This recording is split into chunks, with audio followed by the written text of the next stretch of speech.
багш амны хүндийн эрүүл мэндийн сургагч багш. Энэ юу вэ? Шагаан шүд.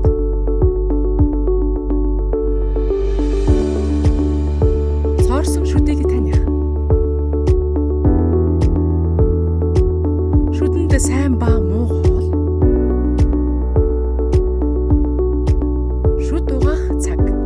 Монгол улсын эрүүл мэндийг дэмжих сангийн санхүүжилттэй амны хүндийн эрүүл мэндийн боловсрол олгох зурвал хичээлийг бэлтгэн хүргэж байна. Сайн байцгаана уу багш нараа. Цэцэрлэгийн багш амны хүндийн сургагч багш төслийн шүд угаах цаг сэдвт ханы үзүүлэн бэлтгэх танилцуулга эхлэх гэж байна.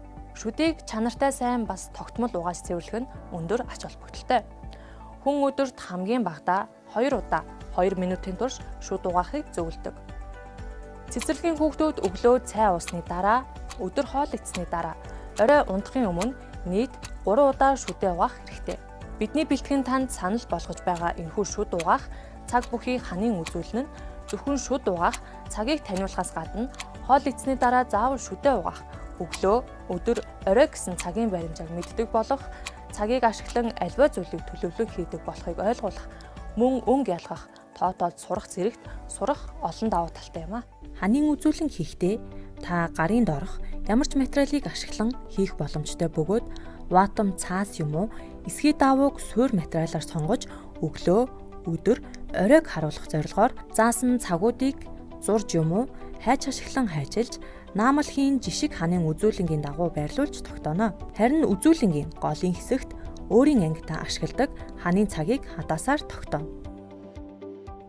Мөн та бүхэн цэцэрлэгийн насны тухайн хүүхдийн онцлог тохируулан нэмэлт мэдээлэлээр баяжуулж болно. Хүүхэд өдөр бүр тухайн цагийг харснаар заасан хугацаанд шүдээ угааснаар тодорхой хугацааны дараа насан туршийн дадлыг олж авах ач холбогдолтой. Ингээд шүд угаах цаг сэдвт ханы сургалтын үзүүлэнг танилцууллаа. Та бүхэн бидний санааг баяжуулан өөрийн ангийн нэг хэсэг болгон ашиглана гэдэгт итгэж байна. Та бүхний сургах их үйлсэд өндөр амжилт хүсье. Эрүүл ирээдүйг хамтдаа бүтээе.